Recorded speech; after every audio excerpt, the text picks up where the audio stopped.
Awareness of higher inspection. Higher inspection का थोड़ा awareness आज कर लेते हैं। देखो इसमें अपना एक इसमें क्लीनिंग और ड्रेसिंग भी है। इसमें tools use in inspection, documentation, earthings, and writing. आज इतना का हम लोग थोड़ा अवेयरनेस कर लेते हैं। इसमें है कि टूल्स कौन कौन सा यूज होना चाहिए।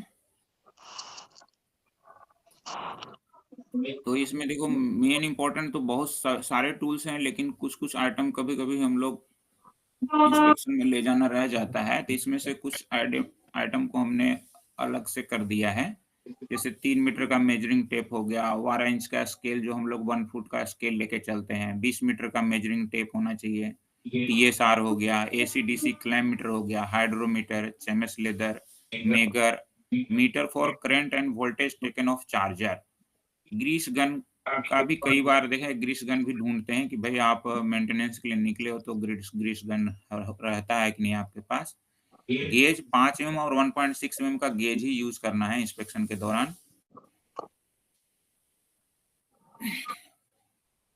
और एक है कि फ्लैग, ग्रीन फ्लैग और रेड फ्लैग होना चाहिए। होल्डिंग स्टिक यानी वो जो उसमें होल्डिंग स्टिक के साथ में रहना चाहिए। डिफरेंट टाइप ऑफ की, जैसा हमारा रिक्वायरमेंट है यार्ड का उसके हिसाब से। और टूल्स जो है पॉइंट है, ट्रैक है, सिग्नल है, एक्सल काउंटर है, जो जैसा यार्ड में जो गियर है उसके हिसाब से सारे टूल्स हमको ले जाने होते हैं।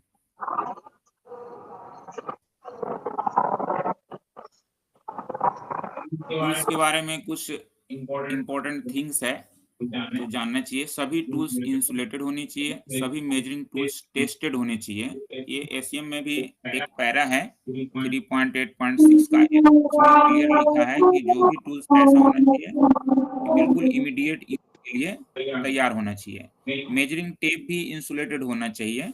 इंस्पेक्शन के दौरान पॉइंट टेस्टिंग में सिर्फ 1.6 mm और 5 mm का ही गेज का प्रयोग करें। और दूसरा जैसे 3.25 mm का गेज उस टाइम नहीं यूज करना है। पॉइंट के गेज को टो से बिल्कुल 150 mm पे ही लगाना है, उससे पहले और उसके बाद ना लगाएं। मेगर मेगर है, एक्चुअली मेजर लिखा गया है। मेगर, मीटर, अर्थ टेस्टर के लिए अलग से थैले का प्रयोग करें। ऐसा नहीं कि उस समय आप ले जा रहे हो और जिस टूल्स में बाकी छेनी है थोड़ी और दूसरे टूल्स हैं उसमें भी हम मेगर मीटर रख को ले जाएं, ऐसा ना करें। इंस्पेक्शन में जाने से पहले स्टेशन मास्टर को कंसेंट मेमो देकर जाएं। जैसे क्या होता है कि कंसेंट मेमो में क्या होता है, भाई हम ये जा रहे हैं, ये साइड का इंस्पेक्शन है, तो पॉइंट का ऑपरेट करना या किसी भी तरह का मार्जिन का जरूरत होगा तो बताएगा, तो उसको इन्फॉर्मेशन दे के जाना है। जहां जरूरी हो वहां डिस्कनेक्शन लेना है। कहीं ऐसा हो कि ऐसा कुछ बोले कि भाई ये काम करो, लेकिन वहां लगता हो कि यहाँ डिस्कनेक्शन जरूरी है तो डिस्कनेक्शन लेके करें। डॉक्यूमेंटेशन में क्या है कि हमारा जितना भी एसएमसीज है, डायग्राम है, प्लान है, सभी अप टू डेट होना चाहिए। और भी टाइप के जितने भी वेरियस रजिस्टर हैं, जैसे केबल टेस्टिंग रजिस्टर है, स्पेयर रजिस्टर है, एक अभी देखिए एसेट रजिस्टर भी आया है उस मतलब जो लिस्ट है। इसमें दो है, document ability at the site. ये इसमें कौन कौन सा डॉक्यूमेंट साइट पे होना चाहिए। इसमें डॉक्यूमेंटेशन एबिलिटी ऑफ डॉक्यूमेंट क्या क्या होना चाहिए इस पे है कि आपका प्री कमीशनिंग चेकलिस्ट, बहुत सारा प्री कमीशनिंग चेकलिस्ट है, टेस्ट रिकॉर्ड है, इंस्टॉलेशन और मेंटेनेंस मैनुअल है, रजिस्टर है जैसे कि आपका asset history register, point machine का, ट्रैक सर्किट का, एक्सल काउंटर का। तो ये जो point machine, axle, track circuit, axle counter का जो मेंटेनेंस रजिस्टर है, एक्चुअली साइट पे हम लोग कार्ड के रूप में इसको रखते हैं। और जो यहाँ भी एक रजिस्टर नंबर 4 है वहाँ लिखा जाता है पॉइंट की रीडिंग्स वगैरह। पेंटिंग और लेबलिंग, देखिए इसमें पेंटिंग और लेबलिंग का भी है जिक्र। तो इसमें हमने आपको सिर्फ, देखिए ये आपको दिख रहा होगा, ये जो चैप्टर चैप्टर देखिए ये भी जो लिया हुआ है चैप्टर 21 रिले इंटरलॉकिंग, ये एसीएम का ही एक पेज है 471 है ना। इसमें लिखा हुआ है कि क्या क्या डॉक्यूमेंट्स हमारे पास होने चाहिए। और उसके बाद है मिसलेनियस आइटम भी बहुत सारा है, इसको हमने लिंक दे दिया है। आप जब मैं इसको डॉक्यूमेंट को शेयर करूंगा अपने ग्रुप में तो आप इसको पे जा सकते हैं। एक एग्जांपल के तौर पे मियाँ गाँव का जैसे क्या-क्या डॉक्यूमेंट है, इसमें देखिए हमने बनाया, तो इस तरह लिस्ट आउट होना चाहिए हर एक स्टेशनों का। जैसे 5 अक्टूबर 2025 का हम लोग दिए थे, बताए थे डिवीज़न को कि हमारे पास क्या-क्या डॉक्यूमेंट है। ये लिस्ट है और ये लिस्ट बिल्कुल एसीएम से ही लिया गया है और इसमें सब में एस-नो लिखा हुआ है और जहाँ कहीं उसका नंबर हो, तो वो नंबर इस तरह लिख देने का। और जो जो रजिस्टर जैसे मान लेते हैं हमारे पास नहीं होता, जैसे joint inspection point and crossing register अपने पास नहीं होता है, एसएमओ ऑफिस में रखा होता है, तो अवेलेबल इन एसएमओ ऑफिस अ, कर दिया है ना? तो इसके बाद देखिए और ये एग्जांपल है, सभी ऊपर के डॉक्यूमेंट जितना भी डॉक्यूमेंट है अपडेटेड और इसको अपकीपिंग, अद्यतन मतलब होता है upkeeping, up to date. Yard के मेंटेनेंस कार्ड भी अप टू डेट होनी चाहिए। रिले रूम या अन्य सिग्नल इक्विपमेंट रूम में समय-समय पर जारी किए गए जो कुछ इंस्ट्रक्शन जारी होते हैं या बोलते हैं कि फ्लो चार्ट है, इसको रिले रूम में होना चाहिए। डायग्राम कभी-कभी आता है कि ये डायग्राम रिले रूम में होना चाहिए। तो वो चीज़ अप टू डेट होना चाहिए कि हमारा जैसे कोई फ्लो चार्ट है, वो अप टू डेट रहे वहाँ पे। फिर देखो सबसे इम्पोर्टेंट आइटम होता है अर्थिंग। यह सुनिश्चित करना है कि अर्थिंग और बॉन्डिंग लेटेस्ट गाइडलाइन फॉलो की जा रही है। सभी स्टाफ गाइडलाइन से अवेयर रहें। इसमें हम गाइडलाइन के लिए नीचे 2 है, अभी जो है एक 3.0 है और एक अभी 30 जून को आया था लेटर, 30 जून 2025 का। दोनों लेटर का लिंक इसमें हम डाल दिए हैं।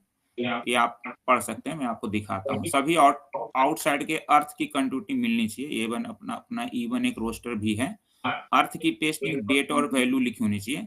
जितना भी अर्थ पिट है, मतलब जिसको इंस्पेक्शन चैम्बर बोला जाता है, इंस्पेक्शन चैम्बर पे टेस्टिंग डेट और उसकी वैल्यू लिखी होनी चाहिए। अगर नहीं है तो उसको लिख देना है।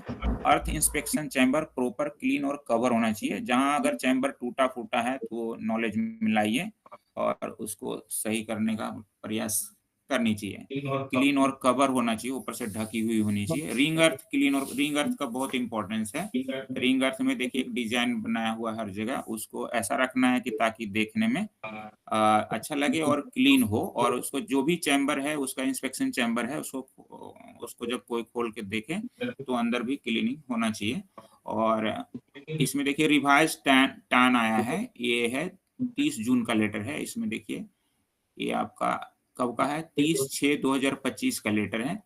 ये इस लेटर को हर एक को एक बार पढ़ लेना चाहिए, ताकि इसमें अर्थिंग के बारे में काफ़ी नॉलेज भी दिया है कि कितना दूरी पे जैसे दिया है। देखिए the distance between 2 successive earth electrode, यानी 2 अर्थ इलेक्ट्रोड के बीच में 3 मीटर से कम और 6 मीटर से more than 6 metre, not less than 3 metre and more than 6 metre, मतलब 6 मीटर से ज़्यादा दूर नहीं होना चाहिए। मतलब रिंग अर्थ में अगर हम दो कई अर्थ के साथ मिला के बनाते हैं, तो उसमें ऐसा दिया है कि दोनों के बीच में 3 मीटर्स का डिस्टेंस कम से कम होना चाहिए, उससे कम नहीं होना चाहिए। और ऐसा नहीं कि बहुत दूर-दूर बना दिए, वो भी दिया है कि 6 मीटर का डिस्टेंस आपको रखना है। तो बहुत सारा आइटम है। मेजरिंग ऑफ अर्थ रेजिस्टेंस, देखिए इसमें मेन मेन MEEB मतलब मेन इक्विपोटेंशियल अर्थ बॉन्डिंग बोलते हैं इसको। तो इसी तरह इसमें सारा कुछ है। कितना देखिए individual equipment earthing for BRC 10 square mm। हम ये पूरा आपको बताएंगे तो इसमें काफी टाइम लगेगा। ये कई बार इसका जो है बड़े स्तर पे भी ऑनलाइन अवेयरनेस किया जा चुका है। तो ये लेटर बहुत इम्पोर्टेंट है, एक बार इसको सबको देख लेना है। देखिए एक और है लेटर जो आया था 10/3/2006 वर्जन 3.0। इसमें भी आपको सारा कुछ अर्थिंग का दिया हुआ है। देखिए ये है 8 जनवरी 2025 का लेटर है, तो ये भी आप इसको एक बार देख लेना है। देखिए इसमें ये है आपका अर्थ चैम्बर। देखिए ड्राइंग है इंस्टॉलेशन और अर्थ का। ये इसकी जो चैम्बर है, जो इंस्पेक्शन चैम्बर है, उसका कितना होना चाहिए, रॉड कितना होना चाहिए, कितना नीचे तक आपके इसका डेप्थ रहता है, ये सारा कुछ इसमें दिया हुआ है। तो अर्थिंग आज के डेट में बहुत ही इम्पोर्टेंट हो गया है, क्योंकि लगभग सभी स्टेशन EI होने वाला है और कोई भी इलेक्ट्रॉनिक्स के लिए सर्ज जो है बहुत इफेक्ट करता है, तो उसको रोकने के लिए जो है अर्थ का उपयोग करते हैं। अब सेफ्टी आइटम में देखिए 2 चीज़ है, एक पर्सनल सेफ्टी आइटम है और अदर सेफ्टी आइटम है। पर्सनल सेफ्टी आइटम में आ गया आपका proper uniform, shoes, safety jackets, helmet तो खैर है नहीं, वेयर रिक्वायर्ड, अब किसी किसी को दिया गया है, किसी किसी को नहीं दिया गया है। इंसुलेटेड ग्लोव्स वगैरह का यूज करना चाहिए जहां पे भी हम इलेक्ट्रिकल इक्विपमेंट पे काम कर रहे हैं, जहां शॉक्स लगने की संभावना हो। अदर सेफ्टी आइटम में आता है पॉइंट कॉन्टेक्ट असेंबली को सील करके रखना है, ये बहुत ही मेजर आइटम है आज के डेट में। All emergency counter button ceiling, जितना भी इमरजेंसी काउंटर है जिसमें सीलिंग, जैसे ईबीपीयू आपका जनरली है, वहां पे बटन ऊपर ईबीपीयू है ना, जो कि उसको सील रखना है। अभी तो जितना भी आरआरबी वगैरह अगर जहां कहीं है तो उसको तो पैनल के अंदर ही है, तो एक ही बटन जनरली मिलता है ऊपर में ईबीपीयू, वो सील होना चाहिए। और दूसरा भी जैसे आपका एसएस बेल वगैरह हो, बेल इक्विपमेंट हो, आपका केएलसीआर बॉक्स हो, सब के सब सील होनी चाहिए। और जेबी डिटेल प्रॉपर फेरुल वर्क और प्रॉपर डिटेल्स ऑफ जेबी है ना, उसमें लगे होने चाहिए, फेरुल वगैरह सब लगे होने चाहिए। अभी का एक सबसे इंपॉर्टेंट गाइडलाइन में से एक है। All signal department related summary preparation, जितना भी सिग्नल डिपार्टमेंट से रिलेटेड है, अब समरी एक बार जाके देख लेना है। 1 से 3 तारीख के बीच में हर एक आदमी को चेक कर लेना चाहिए है कि नहीं। अगर नहीं है तो एसएम से कंसल्ट करके उसको अपडेट करवा लीजिए या कर दीजिए। CH bard checking in point machine, जितना भी सीएच का बार्ड है उसको चेक करिए। कभी कभी क्या होता है, पॉइंट मशीन बदली जाती है तो सीएच का बार्ड कभी कभी नहीं लग पाता है या मिस हो जाता है, तो उसको चेक करिए जब भी मेंटेनेंस में जाइए, बार्ड प्रॉपर लगी हुई है। और ईपी5 में तो चेक करना ही है उसको कि बार्ड प्रॉपर है कि नहीं। आरआरव्यूज memo receive in proper format, जहां कहीं भी आरआरव्यू की फैसिलिटीज है तो एसडब्ल्यूआर में आरआरव्यू का मेमो का एक फॉर्मेट है ना, तो उसको आपको उसी फॉर्मेट में आपको मेमो रिसीव करना है। लास्ट काउंटर रिटेन इन मेमो, आपको क्या करना है, मेमो में जो काउंटर चलता है लास्ट काउंटर लिख लीजिए जब आपको मेमो दिया गया है। और उसके बाद जब आरआरव्यू आप करते हैं तो जो काउंटर बढ़ता है उसको आप लिख दीजिए कि इतना चला है। Used proper procedure in disconnection and reconnection, disconnection reconnection में प्रॉपर प्रोसीड्यूर यूज करना है। जैसे कि हम लोग कभी, जैसे जनरली तो क्या है कि डिस्कनेक्शन आप भर देते हैं तो उसको रिसीव करा कर डिस्कनेक्शन चौकड़ी अपने पास रखनी चाहिए, तो अपनी सेफ्टी के लिए ऐसा करना होता है। पेंटिंग और राइटिंग भी बहुत ही इम्पोर्टेंट थिंग है, जिसमें कि सिग्नल का इम्प्लांटेशन, सिग्नल एसओडी लिखा हुआ है, सिग्नल इम्प्लांटेशन जरूर लिखा होना चाहिए सभी सिग्नल पोस्ट और लैडर पे, कि नियरेस्ट ट्रैक ऑफ सेंटर से कितना डिस्टेंस पे है। Painting of all signalling gear, जितना भी सिग्नलिंग गियर है वो अप टू डेट पेंट होनी चाहिए। Earth value, date, point number with L H R H, preference of point एज पर सीक्वेंस ऑपरेशन, जैसे कोई कोई होता है पॉइंट नंबर 1 LH1 LH2, तो वो सीक्वेंस ऐसा लिखा रहेगा तो फेलियर के टाइम में भी अपने को ये पता होगा कि कौन सा पॉइंट पहले चलेगा और कौन सा बाद में। Writing in SM office like testing date, block equipment, जैसे ब्लॉक इक्विपमेंट कहीं है तो ब्लॉक इक्विपमेंट किस तरफ का है, जैसे मियाँ गांव कायावरण इधर है तो उसमें लिखा होना चाहिए। और वो भी ब्लॉक इक्विपमेंट में भी एक बहुत इंश्योर करने की चीज है सेफ्टी आइटम, और डुअल लॉक होना चाहिए, 2 लॉक, मतलब एक एसएम का लॉक होगा एक अपना लॉक होगा, ये इंश्योर कर लेनी चाहिए। Writing on all signalling room, जितना भी सिग्नलिंग इक्विपमेंट रूम है तो बाहर देख लीजिए है कि नहीं, अगर नहीं है लिखा हुआ, अगर नहीं लिख सकते तो कुछ पेपर में भी लिख करके। प्रेम ठीक है, 143 फिर से नहीं बैठ रहा है। कौन सा 143 44 रिवर्स में? वो प्रेम भाई गया सर। ठीक है ठीक है, चलो हो गया, यही है, बहुत अच्छा था आज का टॉपिक। अपने को ये खास करके इंस्पेक्शन वगैरह का जो है ना ध्यान रखना है ना।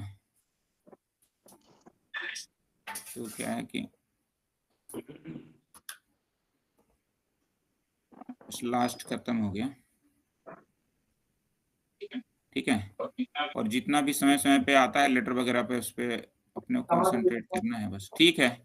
चलिए 9 बज गया, 9 बजे तक का ही मीटिंग अपन रखते हैं, ठीक है, ओके। ये डॉक्यूमेंट डाल देंगे अपना वाला ग्रुप में, सब एक बार देख लेना, उसमें से लेटर का लिंक भी है, जो चाहे देख सकता है, ठीक है, ओके। चलिए देखते हैं पॉइंट में क्या हुआ।